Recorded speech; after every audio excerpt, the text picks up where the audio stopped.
It's the internet. You're busy. Let's do this for March 23rd, 2023. For the next hour or so, let me help you sort through the world of gaming on Game S Mornings Live with me, Jeff Grubb.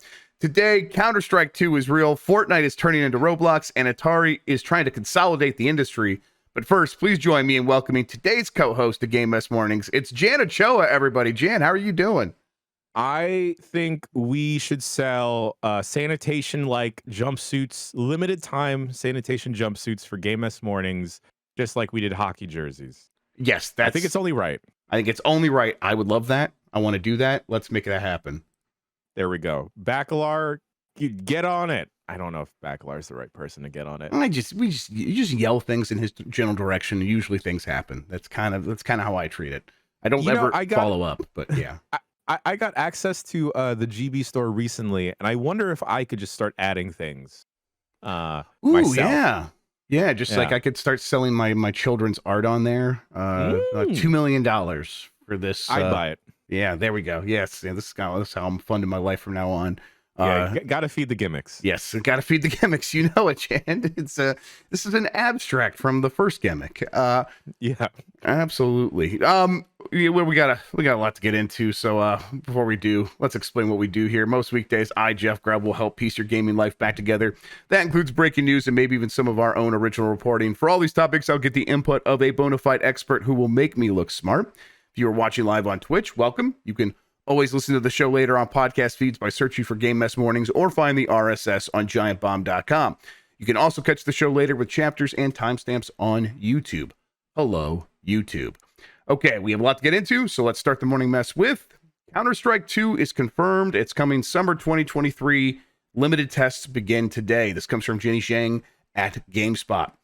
Valve announced that Counter-Strike 2 will be released in summer 2023 with limited testing available to some Counter-Strike Global Offensive players starting today. Eligibility will depend on a number of factors, including recent playtime and Steam account standing. Players who have been selected will automatically get an invite in CSGO's main menu. CS2 will also be a free upgrade to CSGO, and all players' CSGO items will transfer over to the new iteration of Counter-Strike. This essentially sounds like CS2 will replace CSGO, and that is exactly the case, Jan. We've been hearing about this game for a little bit now. The rumors have been out there. The data mining spotted this, and we were trying to figure out exactly what it was going to look like, and I kind of settled on it's probably going to be a major update to CSGO, and that seems to be what it is. Although they are definitely just calling it straight up Counter-Strike 2, and I think that implies a lot. I think that's because they are adding some significant new features. One of them is, movable smokes or something like that is one of the big new features where the smoke grenade that you can throw out there that blocks people's view, you can now interact with that smoke as a physical object and blast it out of the way by throwing another grenade into it, and that'll actually move the smoke around. And it's that's actually going to really change this game.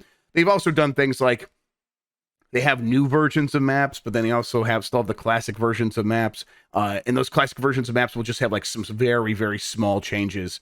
But maybe the lighting will be improved or something like that. But other than that, it's still going to be the same. But then they're also going to have brand new maps, things like that, that have, again, new features in it. But I'm excited to check this out again. This is actually exactly what I needed to be like, you know what? It's time to go back to Counter-Strike. How about you, Jan? I've always been terribly scared of Counter-Strike, getting into it in any stage of it, even from original CS to CSGO. Actually had one of my best friends really, really get into it, but that wasn't enough to push me into getting into it. When anything gets a sequel or a new version, it's always generally a good jumping point. Yeah. This might be finally the time that I get into it. Yeah, I'm right there. When I definitely played some Counter-Strike Go when it launched. I remember playing on Xbox before I played it on PC. I think I reviewed it on Xbox, and it was like, oh yeah, it's on console now. I guess we'll play that. And then I sort of forgot about it, and then next time I looked up, it's like, oh, that's the game that's getting 1.5 million concurrents on Steam all the time, and it still basically has around those numbers most days. It's one of the biggest games in the world, so they weren't going to mess with us too much. But the new stuff they have added sounds pretty cool. It's responsive smoke is one of the things. They also are moving beyond tick rate is one of the videos they launched, and this is a big thing among the Counter-Strike Go competitive scene, where I can't remember the exact tick rate that it updated at. It was probably 20. Tick rate being, this is how often the game updated the server about your movements and what you were doing in the game. A lot of games in the past have had like a 20 to 60 tick rate. What they're going to do here, though, is, and as implied by that name of that video, is they're no longer going to like bound these things to a tick rate. Instead, if you make some sort of move in the game in between when these ticks would be updating, it's still going to report all of that right when it happens to the server.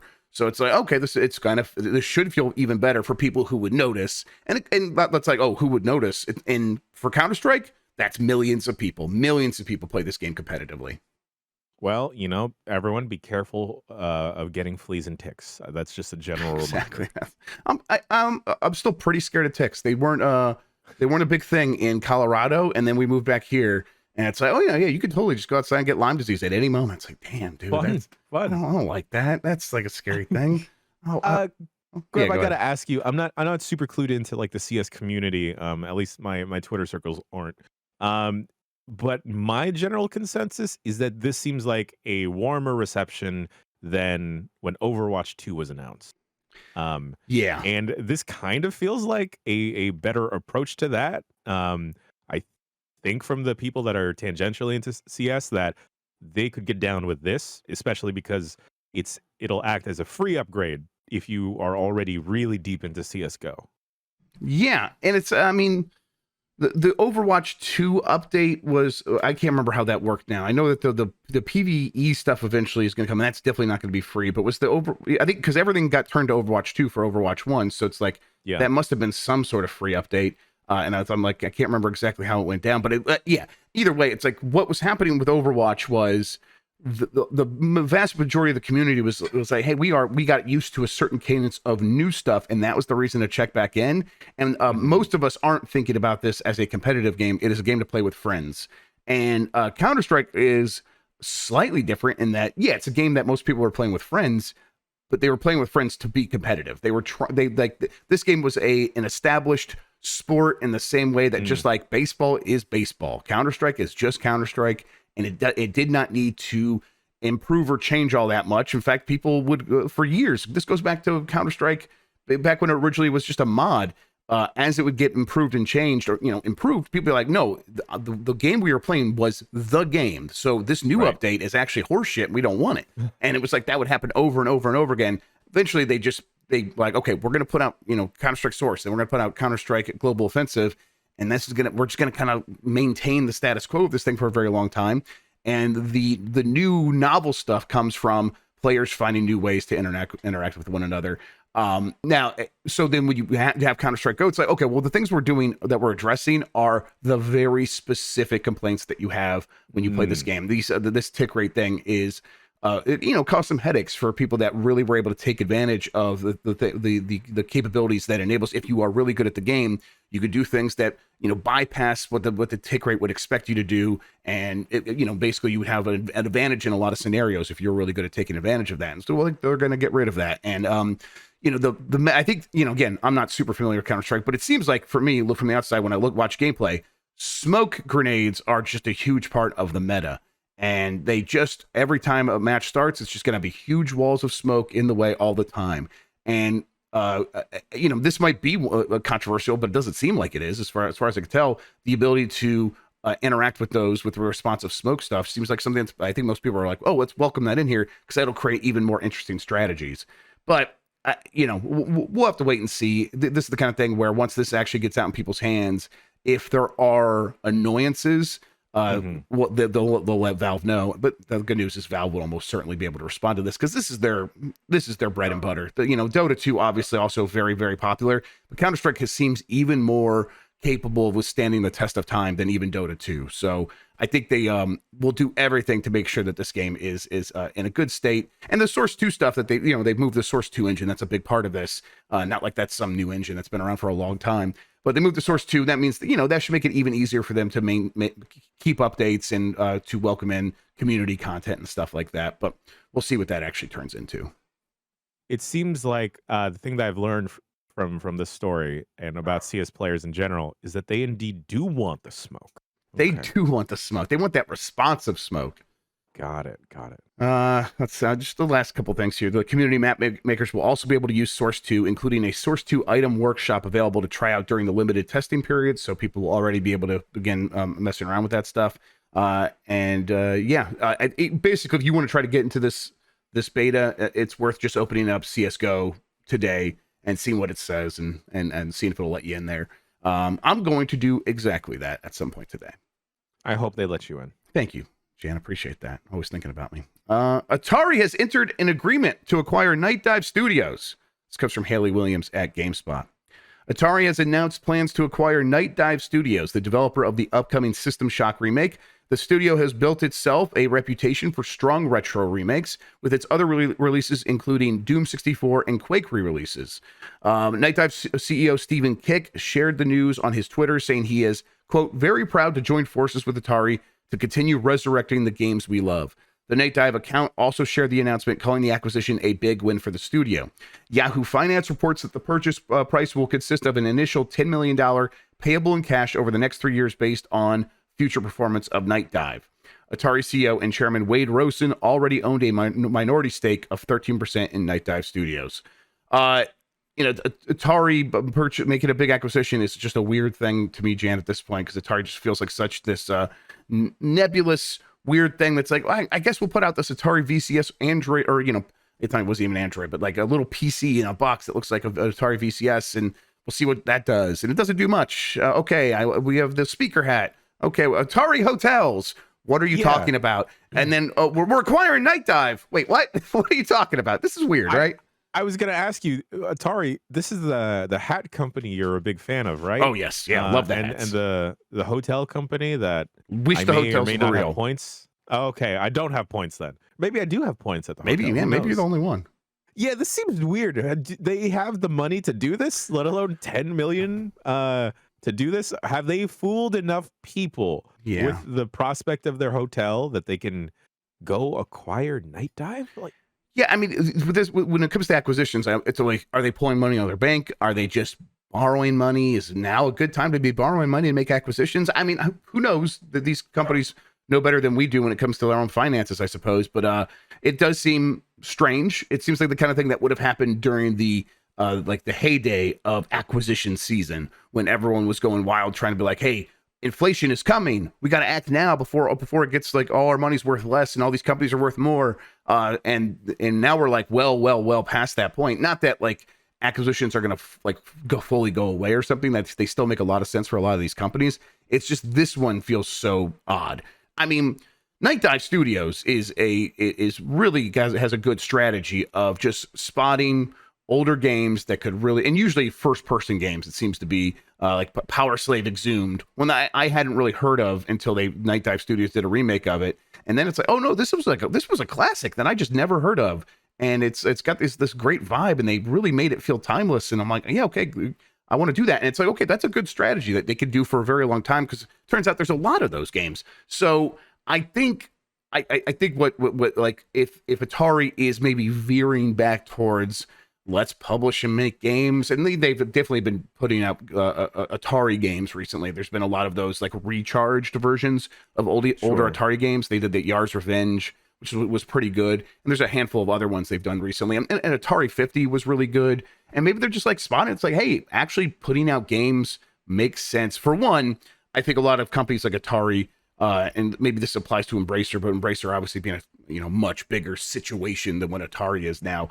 But I think it might make sense to be like, hey, if we just make games, even if they don't necessarily find their audience immediately, there is going to be like that audience of Game Pass and other services, Amazon Luna, that are just going to offer us some money to put them on their service. And they just need content. And well, if we have something that can make content, that could really make sense. And I think Nightdive is the kind of thing where it's like, that is an affordable way to make content for services, not to like minimize what Nightdive Studios is doing, but it's like taking older games, restructuring them and modernizing them is a pretty smooth thing you could do. Oh, that's a poppers. It's a pretty smooth thing you can do to deliver cool new content. And so far, like, no complaints. Nightdive's done it really well. Yeah, I never thought of it from the perspective of wanting to like flesh out some type of library, but I guess in that regard, it does make sense. You know, you got to put something on your hotel TVs.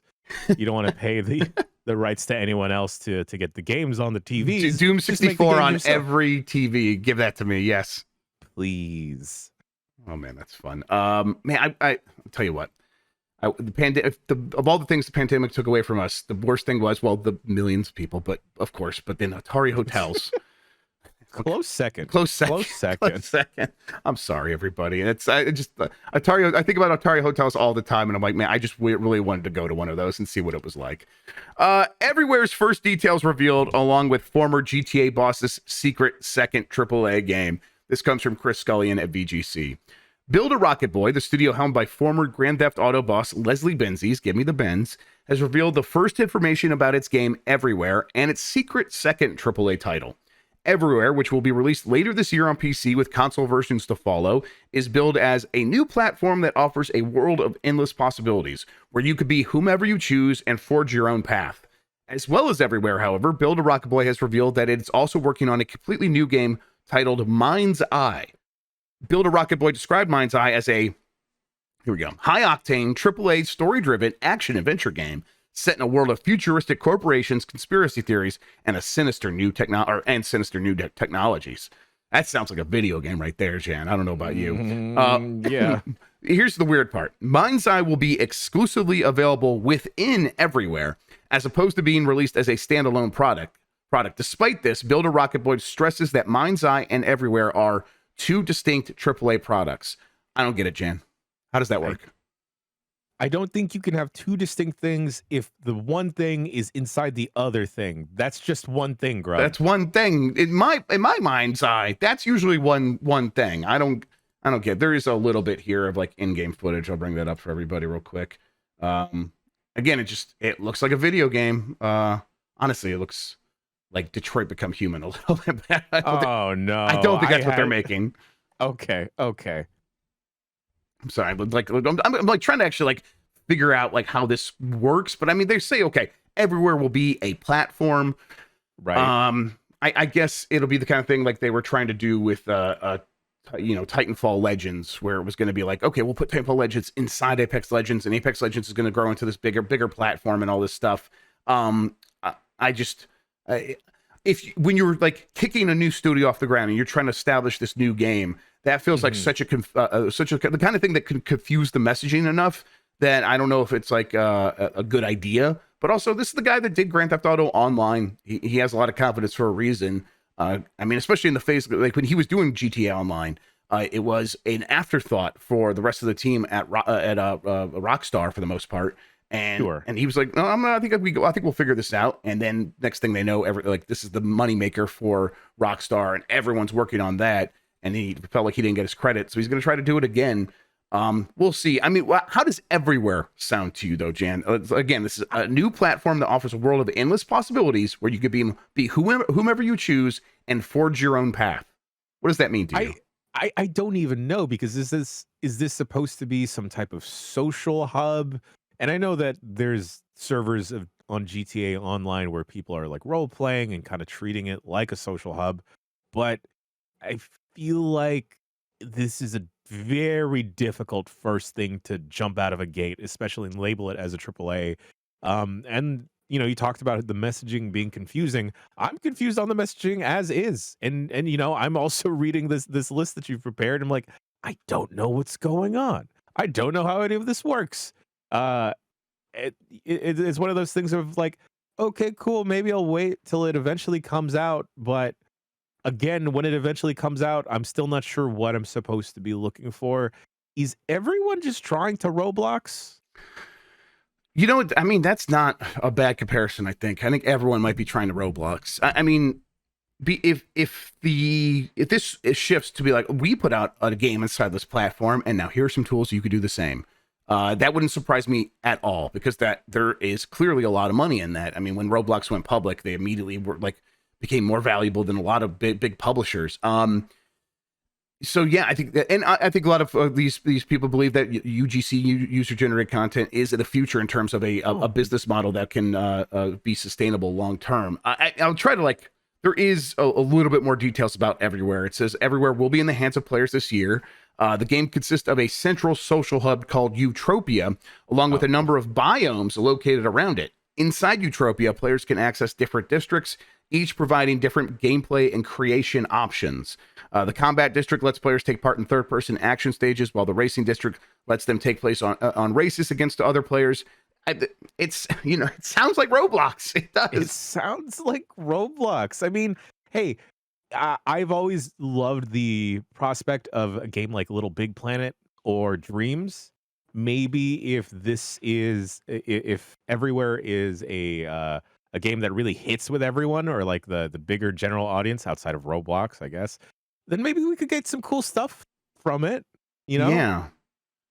I mean, and you got me like reeling on this because like actually I don't know how this kind of game works if it's not like just powered by user content, because it's like this, if it's has all these different hubs that has all these different gameplay things, like a new team is going to be able to like flesh that out in a satisfying way. I doubt it. That sounds pretty difficult. It sounds like the exact opposite of what you should be doing, which is like focus on something, make that one thing good.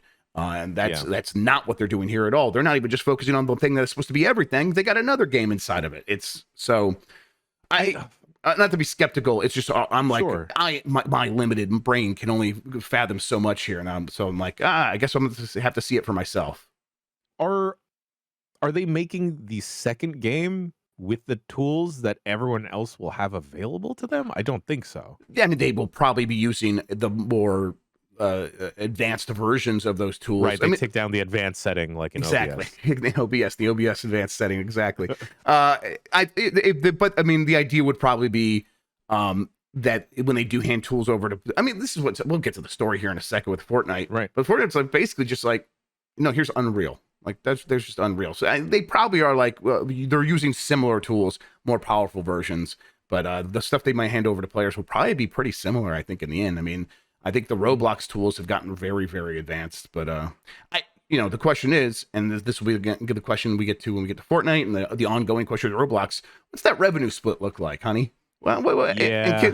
What's the portability of the content I create? Can I take it out of there and release it on my own and get that 70-30 split if I want it on other stores? Can I put it in a place? Can I take the stuff I made and go, just release it on Xbox by myself? Can I do that? And so, that's a big question that we're not even close to answering that with Everywhere, if that's even the path they're going. Yeah, and then I'm thinking about the world of GTA Online, and a lot of people do make, just like in Forge, like the golden era of Forge, people make little specific game modes, specific races, and like maps for that. And none of those people are ever seeing a dime. Like, what? I don't know what kickback they get from having a map that millions of players download.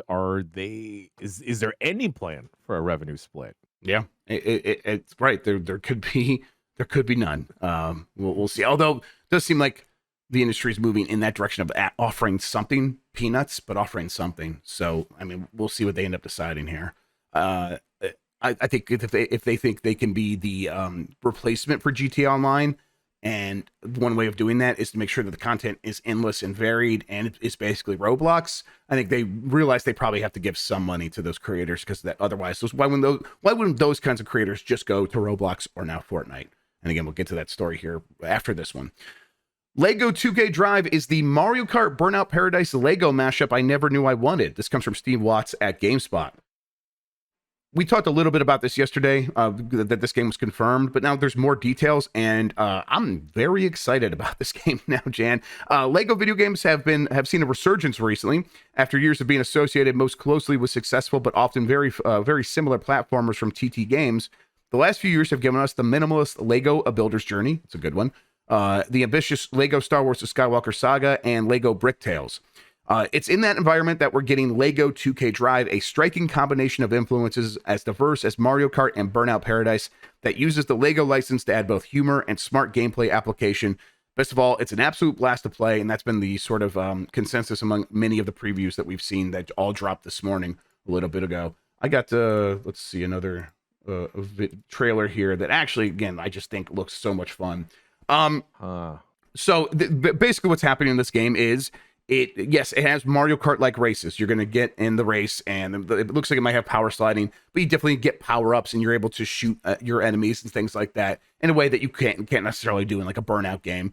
But then it is an open world exploration racing game, and while you're driving around, the thing transforms like Sonic and All-Stars Racing Transformed. I think that's right. And there was just that scene right there where, like, you know, the car was driving up the ramp, and then it goes in the water and turns into a boat, and then it comes out of the water, and instead of transforming into the car it just was, now it's a chicken with rockets. It's I don't know, it looks like a ton of fun. What do you think?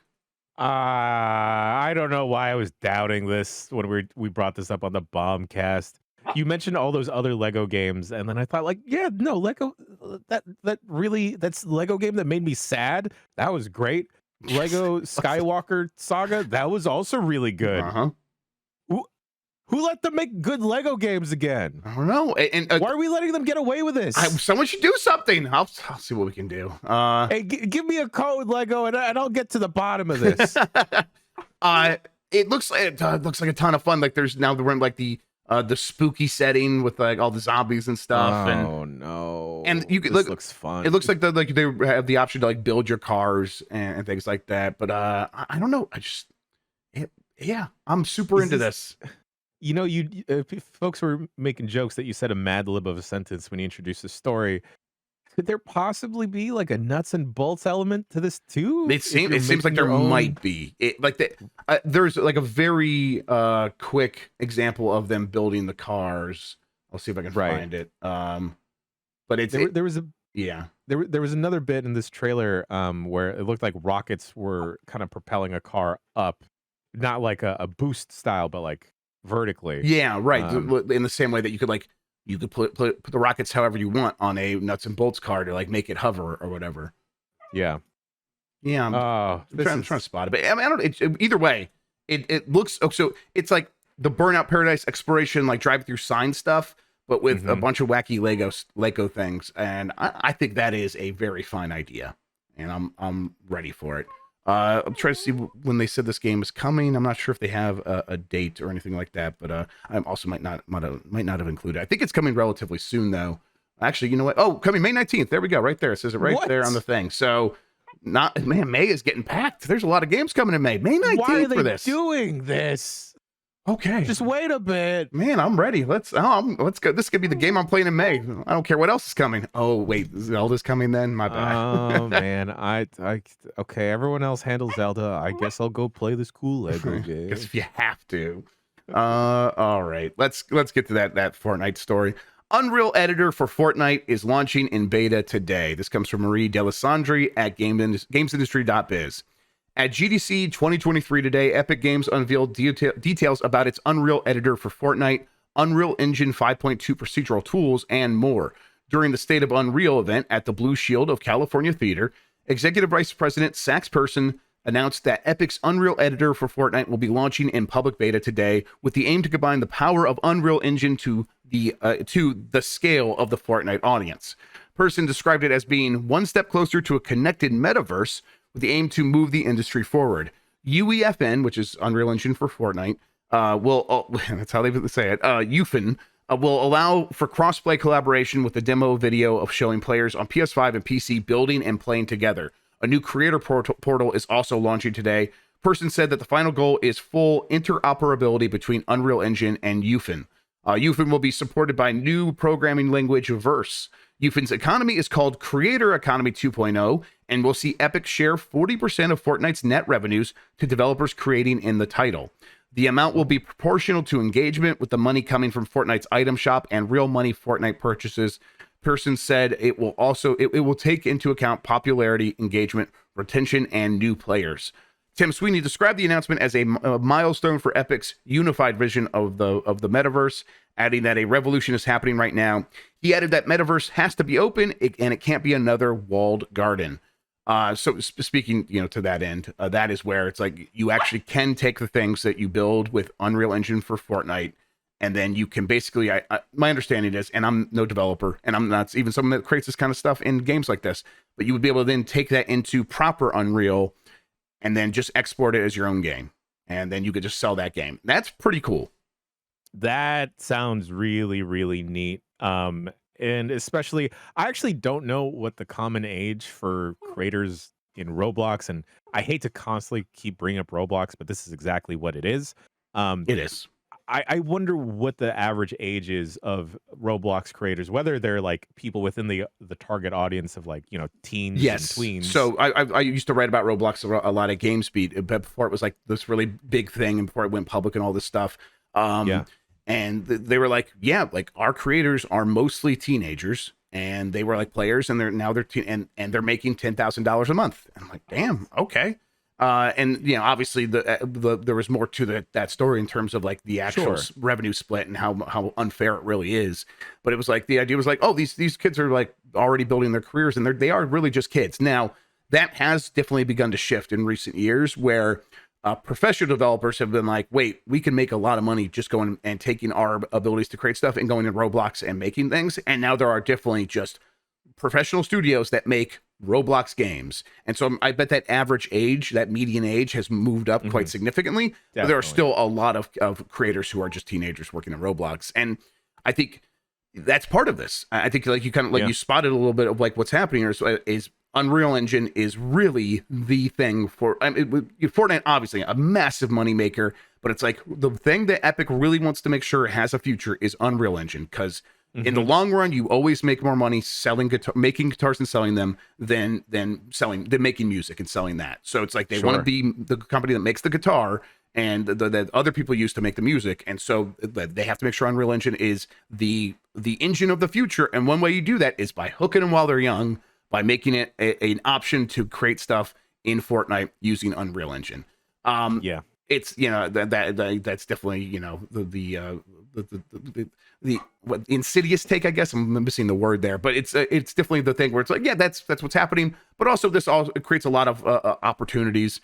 That 40% split feels very Robloxian as well, though. It's like, man, I'm trying to like parse this sentence. It's 40% of Fortnite's net revenue to developers. So maybe that's actually kind of fair, because are they saying that 40% of all of the money spent on Fortnite is going to go to people? It's going to get split evenly, or not evenly. It's going to get split among these people creating content, and like the biggest games will just get the biggest piece of that pie. That might turn into a lot of money, actually. So maybe that is pretty fair. I don't know. What do you think?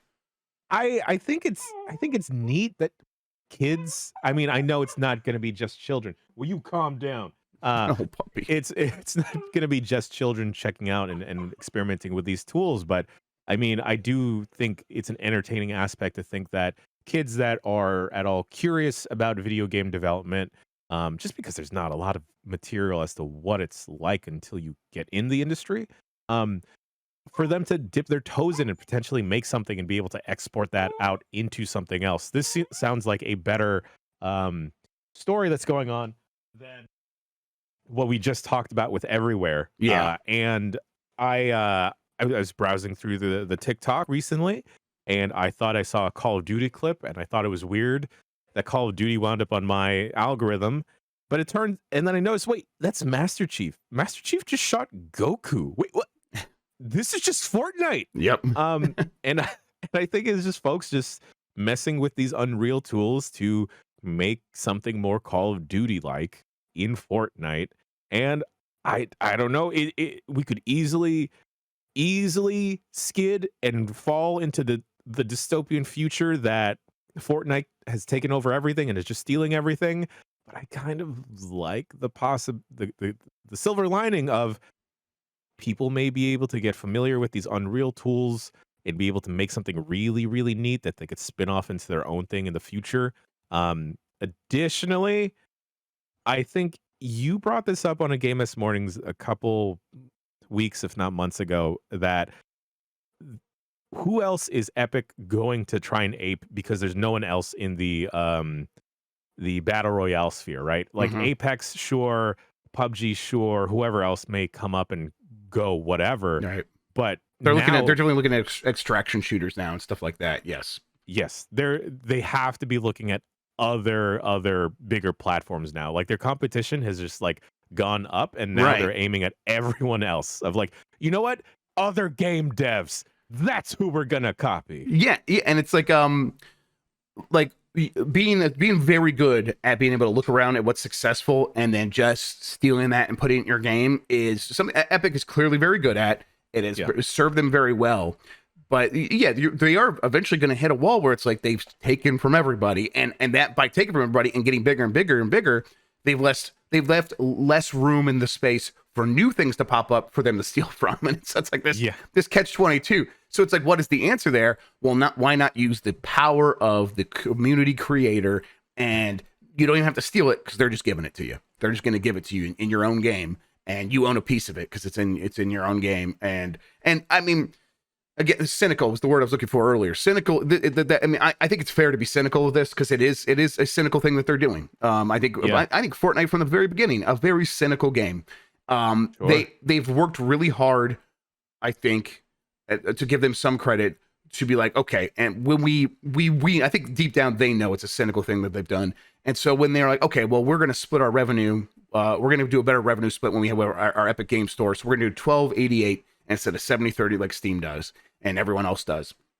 It's like, oh, that's really cool that they're going to do that, and it's like, well, okay, now they have this opportunity to share revenue with creators, and it's like, okay, is 40% of the net revenue of Fortnite, that's billions of dollars over a very short amount of time. That's going to turn into billions of dollars.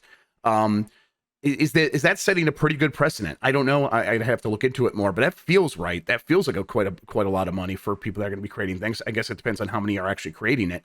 But it's like, okay, maybe they are working backwards. Be like, okay, at least we know we're doing something cynical, so let's try to do the best thing we can when it actually comes time to like share this money. That's me being optimistic. I guess we'll see in the end how it actually turns out. This is Epic, and they can go back and forth. They can oscillate between sort of trying to be the good guys and being the bad guys. We saw them, get in trouble for their dark patterns with the FTC. So it's like we'll see. We'll see how this actually turns out. Zaki and Chad had pointed out. Let's be honest, the Unreal Engine is just the Fortnite engine, and they're right because they have this split here where they're calling it UEFN. I think I don't know if Epic would ever get the Unreal name out of it and just call it the Fortnite engine because of even to now the weird stink that the name Fortnite has over it. But I wanna bring a question to you and the audience, Grubb. Do you think we will do you think someone will be able to make some type of game that is very, very close to what Beyond Good and Evil 2 would be like before actual Beyond Good and Evil 2? Yes, I think that we are. I guarantee we are playing a Beyond Good and Evil sequel in Fortnite before we play it from Ubisoft. There it is, everybody. There you go. One last thing. I think I misspoke. When net revenue, that would be profits. That's not gross revenue. That's not just what they are like bringing in total. So this would be profits, and it's like that. Depending on their accounting methods, that could be a much smaller number then. So it might not rack up to billions here as quickly as I implied earlier. So yes, that's important to keep in mind. And again, we're gonna have to see how it plays out. But 40% of the profits still could be a lot, but we don't know yet. And that seems a little bit more nebulous and tough to nail down. So it feels like it's something that Epic could take advantage of if they were ever in a situation where like, well, we need to like pay a little bit less out. Well, it feels like they could engineer things that way to do exactly that. Are these a quick question? I don't know if you know this, Grubb. Is the tools for UEFN, is it strictly on desktops, or is it something you can access on mobile? I bet they're going to enable it on mobile. You're talking about Eventually, sure. Yes, Yeah. but I don't think it is. I don't know if it is right now. Let's see the demo they said showed players of PS5 and PC building and playing together.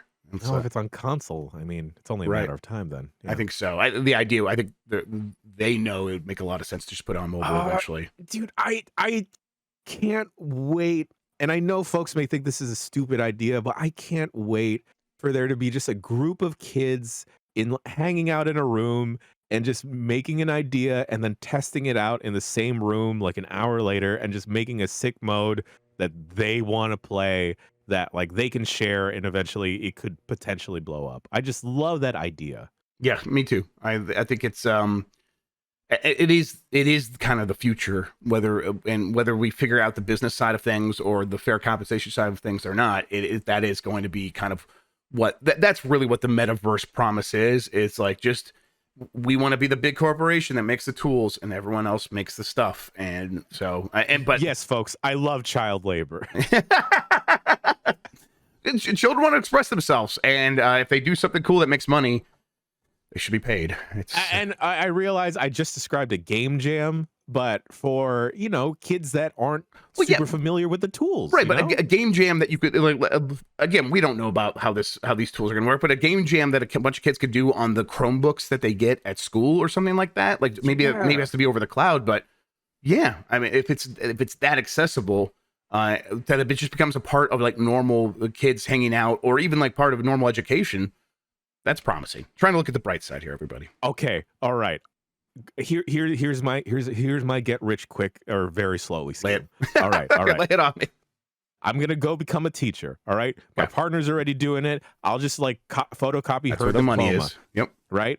I'll start instead of a computer science class, I'll start a UEFN class at a high school, and I'll be like, "Yo, kids, we got to make this game," and then I'll use them to make the game. I'll quit being a teacher, export all the code, and then boom, billions. That's it. That's gonna work. That's how you do it. You could be like Gargamel with all your little Smurfs working for you and stuff. Yes. There you go. I don't think that's what Gargamel actually had the Smurfs doing, but did he want to eat them? I don't know. Yeah, did he? I don't remember. I think he just hated them. I think he was just really racist against them. School of Rock, but with games. Yeah, there it is. Okay, man, I love it. What's his name from School of Rock? I can't remember his name. Jack Black. Yeah, you're my Jack Black, Dan. That's the nicest thing anyone's ever said to me. GameStop turns a profit for the first time in 2 years after major layoffs in 2022. This comes from Eddie McCoo at GameSpot. GameStop. Excuse me, that was like back to back. This comes from Eddie McCoo at GameSpot, who then immediately writes, GameStop has returned to profitability. The company announced earnings results this week, reporting that it posted a profit of $48.2 million for the fourth quarter of its fiscal year, marking the company's first quarterly profit in 2 years. This was a massive improvement compared to the $147.5 million loss during the same period last year. GameStop posted these results after implementing a series of cost-cutting measures, including layoffs. In fact, GameStop enacted at least 3 rounds of significant layoffs in 2022. Not only that, but managers have reported being under intense pressure to deliver results, according to Polygon. GameStop saw revenue of $2.226 billion during the fourth quarter, down slightly from $2.254 billion. For the full year, the picture wasn't as rosy. GameStop posted revenue of $5.927 billion for the full year, down from $6.011 billion during the previous fiscal year. So it seems like the story here, Jan, is they are straight up just continuing not to make as much money as they were previously. That's trending downwards. The gross is trending downward, but the net is staying high and actually improving because they've cut a whole bunch of jobs. And it's like, is this actually good news, or is it just like them finding a way to like stem some of the flooding for temporarily? I don't know why I was jazzed that they were making profit for some reason, and then just hearing why they may actually be making profit, I think it's them just kind of like boarding up the dam right now. It's like, yes, we look good, guys. Keep dumping the money in. It's fine. Use games. Everyone loves used games and Funko Pops. Right. It's not that I want a brick and mortar store to close, but sure, GameStop is just not where it's at with how they're handling their approach to anything business related. Yeah, they have plans to make more money. Obviously, investors actually pretty happy with the results. Of course, hey, you made profit by cutting jobs. That's what we want. So their stock price went up to $26. It was at $18 just recently. That's a pretty big jump. And this of course is the stock price that was to the moon and was hundreds of dollars not too long ago when it was a meme stock. But their plans to make more money to actually satisfy investors long term is they're going to try to get better terms from suppliers and vendors. So it's like, wait, are you going to get a better cut from Nintendo? Good luck with that. They also said that they're going to allocate enough new consoles to meet demand, which is actually probably is going to help here over the next quarter, is that PlayStation 5s are much more readily available. That'll get a lot more people into stores, and then they'll be able to sell them more things like collectibles, including Funko Pops, which is a business category that GameStop continues to see a lot of growth potential in. Those Machine Gun Kelly Funko Pops are the future. I'm investing all my money in them, Jan. I don't know how about you, but I think that's where that's my get rich quick scheme.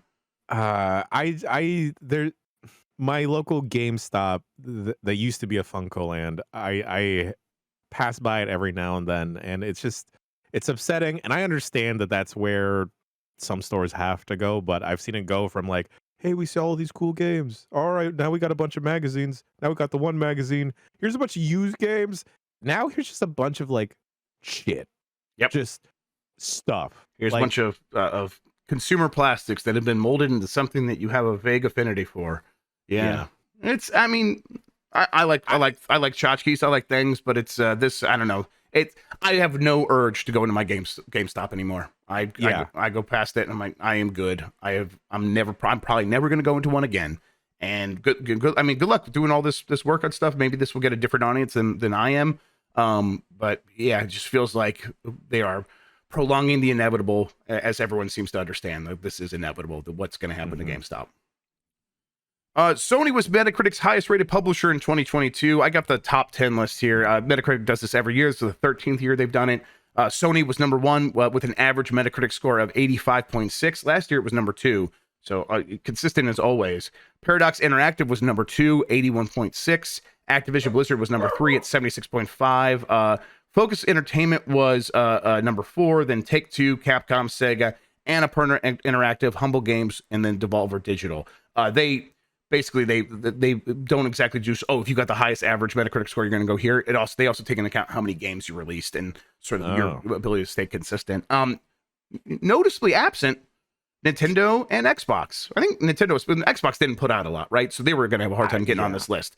Nintendo, though, did put out a handful of games, and it's like, is Nintendo slipping? I don't know. I kind of feel like maybe a little bit, but I don't know. Not to make the top 10, so maybe a little strange. I guess it's pretty tough, though, when a lot of these publishers are putting out a lot of games pretty consistently. But Sega's on here, Nintendo's not. So literally, Sega does what Nintendo don't. Wow. Wow. Finally, folks. We can seal the history books. We're done. Everyone, wrap it up. Last couple. Go ahead. Paradox Interactive. Interesting. Yeah. To see them. They were not on the chart last year, so this is a big jump for them. Yeah. I'm trying to remember what they've City launched. Skyline. Yeah, City Skyline. They have a lot of games that just like have audiences that adore their games. So yeah. Was Crusader Kings 3 last year? I feel like that was a couple of years ago now, but I don't know. I'd have to. I think it was a couple years. Yeah, maybe one of the DLCs got rated, and that's actually part of it. All right, let's see these last couple of stories. Elden Ring update adds ray tracing for PC, PS5, and Xbox Series X. This comes from Michael McWhorter at Polygon. Basically, just want to give people a rundown. Hey, if you got a 3060 Ti or better, you can go in there and turn on ray tracing in Elden Ring right now. I don't know if that's a great idea because it's a game that always ran pretty poorly. But yeah, I mean, I haven't checked in on it in a few weeks, few months now, actually. So maybe they've made some improvements and now have enough overhead to get ray tracing going. They recommend if you want to have the high quality ray tracing to have at least a 3070 Ti. So yeah, to answer Medusa Lover 69 in chat, I do not know if ray tracing is going to work on Steam Deck. I'm going to guess no. Anime dating sim that also does your taxes is coming to Steam. Another one from Michael McWhorter at Polygon. Please. I love this one. U.S. federal income taxes are due on April 18th, and if you haven't already filed, you have an exciting new option: Tax Haven, or is it Tax Heaven? Yeah, Tax Heaven 3000, an anime-style visual novel / dating sim that will also help you file your tax return. So basically, it looks just like one of those visual novels with like a sexy lady being like, hey, let's go on a date. Also, hey, what is your social security number? And it's like, hey, that feels a little weird, but this comes from like a legit company, so it's probably okay. But what happens is you just go on this date, they ask you for the information, you plug it in while also I guess selecting sexy options for conversation. And then when you beat the game, out come your tax returns, and you just put them in the mail to the IRS, and you're good to go. And I love this idea, Jan. I kind of wish there was a way for us to stream doing this without doxing ourselves, but I don't think that's a good idea. So yeah, I've been putting it off. I'd love to do this. same. I do my own taxes mostly because I don't have the wherewithal throughout the year to keep everything organized enough to feel comfortable about handing it over to someone else. Because they're gonna be like, "Hey, Yes. where's that thing?" And I'm like, "Oh, that's a really good question. I should definitely have that. I guess I'll go find it." And that's gonna happen 18 times, and I don't want to deal with that. Yeah, folks, please, someone link me the free tax thing that you're supposed to do, because I should probably do that. I should do that this weekend. Oh, everyone in Twitch chat is now saying no, it's not okay. It got delisted. So there you go. Nuts. Oh, there we go. I mean, it is from a legit company, but it probably got delisted because video games asking for your social security number is something that Steam probably doesn't want to set a precedent for. So You know what it is, Grubb? You know who it is? It's these tax companies. It's H&R Block. It's these lobbyists, Grubb. yeah, no, but- TurboTax. right. They're trying to take games down now. right. TurboTax is is not the government either. We can give them our social security number to do our taxes and stuff. I mean, that is what I'm going to be doing. But they totally lobby to keep this shit tough, and they don't want the competition from video games. They know Tax 73000 was gonna take over the market. Here's what we're gonna do, Grubb. In my game jam class, my school of game, I'm also going to teach them how to do their taxes. But first, I'm gonna have them learn how to do their own taxes, and then we're also gonna turn it into like some type of like informational scam type of thing. Yeah, So that's we're great. gonna Let's have do them it. steal their parents' social security and stuff, and then give it to me, and then we'll sell that off in addition. It's a whole thing. I'm down. I'm investing all my There money we into go. this. Fantastic. As long as children are doing all the work, Jan, you know me. Bloober says its Silent Hill 2 remake is close to completion. This comes from Tom Ivan at VGC. Development of Silent Hill 2 is close to being completed, according to Bloober team. Following months of anticipation, rights holder Konami announced in October that the Polish studio behind the medium Layers of Fear and Blair Witch was making its 2001 survival horror game for PS5 and PC. Silent Hill 2 is technically ready, Bloober team CEO Peter Babino said, and he said, "It does not mean that the game is finished, but we are so close. However, the issue of release schedule lies with our partners. What the promotion will look like and when the title will debut is not directly in our hands." But hey, good news that it's approaching that finish line. So these things should start coming together here pretty soon. Yeah, I've seen a lot of people across the internet replaying Silent Hill 2. Some people playing it for the first time.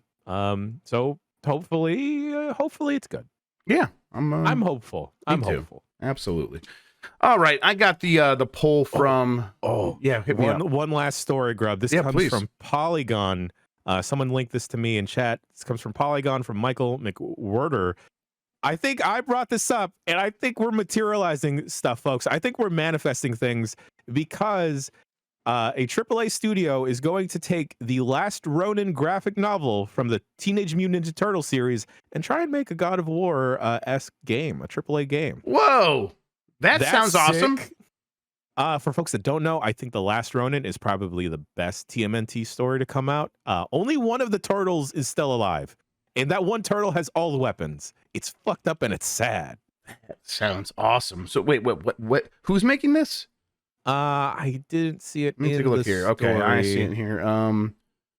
A new, the comic The Last Ronin. They're doing the Last Ronin comic. The video game will target an older audience. Oh, people, if you want to read this graphic novel, do not read the story because it spoils everything about The Last Ronin. Yeah. Okay, so according to Doug Rosen, Senior Vice President for Games and Emerging Media at Paramount Global, the rights holder for Teenage Mutant Ninja Turtles, they said that they basically just keep describing the game, and maybe they're like looking for a studio because it's just not clear here. That sounds cool though. That sounds like it would make a very good one of those. I'm down. Give me that. Which who's the last turtle? No one spoil it. No one spoil it. Okay. All right. I'm gonna go read this. I'm gonna read this. It's really good. All right. I'm down. It's totally the yellow robot turtle. No, it's not. All right, we got the poll from yesterday. How are you feeling about day one Game Pass releases in 2023? 56.8% said great, 24.2% said good, 15.1% said meh, and 4% said bad. I think there was some good replies here about like, oh, the kinds of things that we were getting. Plague Tale. A lot of these aren't. Some of these that weren't day one. I was trying to say day one, but like Hi-Fi Rush, Wolong, Atomic Rush, MLB GoldenEye. That's a pretty good list of games. To be only 3 months into the year. I think I'm feeling pretty good about day one Game Pass games. And if they deliver on Redfall and it's great, then I'm going to move straight up to like, oh, this is great, actually. They're doing some good stuff with Game Pass. How about you, Jan?